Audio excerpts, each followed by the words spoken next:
Bien, bonjour à tous et toutes. Cette petite vidéo de Krita va revenir sur les différentes choses qu'on a vues au cours vendredi dernier, sachant que pour Photoshop précisément, la plupart sont en ligne avec, oui, a priori les mêmes, quasi les mêmes images, etc. et les mêmes choses qu'on a faites donc sur Digital Lab. Sur la page d'accueil, je pense. Voilà, pour l'instant, c'est le troisième article, masque et réglage. Et vous avez ici un retour sur les masques de fusion dans GIMP aussi, et alors les sélections par plage de couleurs et les couches, et les calques de réglage. Donc il y a un petit peu tout ça pour Photoshop. Et l'idée ici, c'était de revenir là-dessus, mais dans Krita, puisque c'est un petit peu différent pour Krita. Les masques de fusion étaient très semblables, qui s'appelait masque de transparence. Pour les réglages, c'est un petit peu différent, même si vous allez voir, le fonctionnement est le même. Pour ceux qui ont oublié.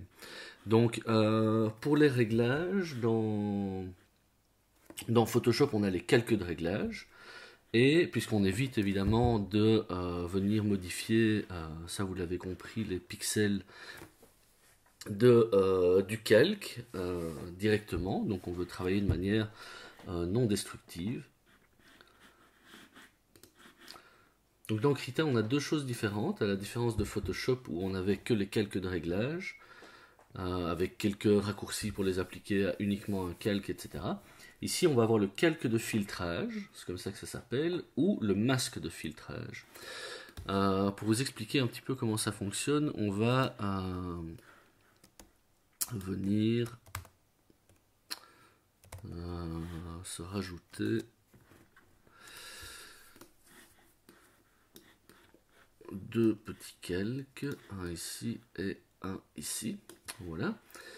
Alors le masque de filtre, le calque de filtrage, tout d'abord, c'est, si je clique ici, on va voir que il va venir me rajouter ça ici au-dessus. L'aperçu, ce sera l'aperçu de mon image. Et dès que je vais venir modifier, par exemple ici, la teinte de mon image, il va l'appliquer à l'ensemble du canevas et pour tous les calques qu'il y a sous lui. Donc ça, c'est une différence avec le masque de filtrage, où on pourra cibler un calque ou un groupe de calques. Ici, donc, ça s'applique à l'ensemble du canevas. Maintenant, si je le prends ici et que je le glisse en dessous du premier calque, on va voir qu'il ne s'applique plus à ce calque-ci, il s'applique à tous ceux qu'il y a en dessous. Mais ça n'empêche qu'on travaille de manière non destructive, que si je veux venir remodifier ce réglage, je fais un clic droit et je vais chercher propriétés, et là je vais pouvoir modifier mon réglage dynamiquement. Voilà, ça c'est le principe du... c'est vraiment comme dans ce cas-ci, un transparent de couleur qu'on vient glisser dans la pile de nos calques. Et donc qui s'applique fatalement à tous ceux qui est sous lui. Ça c'est une première chose. Je vais le supprimer ici. Autre chose maintenant, c'est ce qu'on appelle dans Krita le masque de filtrage. Alors, les filtres et les types de filtres sont les mêmes, et sensiblement identiques à ceux qu'on trouve dans Photoshop. Mais une fois que je vais créer ceci, regardez ce qui se passe ici. Bon, j'ai ma fenêtre aussi avec mes filtres qui est venue s'ouvrir. Si je viens modifier mon réglage ici, il va s'appliquer uniquement au calque ici auquel il est associé. Donc on se retrouve vraiment avec un comportement semblable à ce qu'on avait dans Photoshop quand on faisait Alt-clic. Je vais vous remontrer ça tout de suite. Et surtout, on a exactement le même comportement que ce qu'on avait avec les masques de fusion. Et ça va fonctionner ici de la même manière, puisque les masques... qu'est-ce que j'ai fait ici? Les masques vont fonctionner de la même manière, sauf qu'au lieu de rendre plus ou moins visibles les pixels de mon image ou de mon calque, comme c'était le cas avec les masques de fusion ou masques de transparence. Ici, l'idée, ça va être d'appliquer plus ou moins le réglage, mais toujours en appliquant des niveaux de gris sur notre masque. Donc le masque, il est tout blanc pour l'instant, donc le réglage est appliqué à 100%. Mais si je viens mettre ici en haut le noir à l'avant-plan, ou bien vous vous souvenez de la touche X pour intervertir les deux, ce qui est parfois plus rapide. Mais si je suis bien sur mon masque, peindre ici.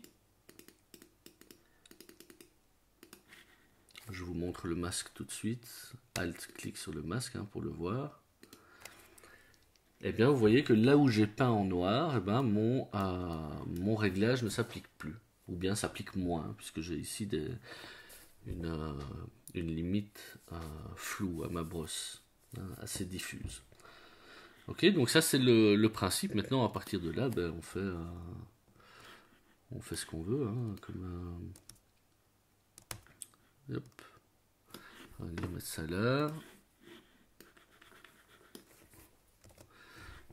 Voilà, à vous d'imaginer des choses intéressantes à faire avec ça. Mais l'idée est celle-là. Et si je veux remodifier mon filtre, eh bien, je vais venir, je pense, directement ici sur le masque et faire un clic droit propriété. Et je viens récupérer mes propriétés de mon filtre. Voilà.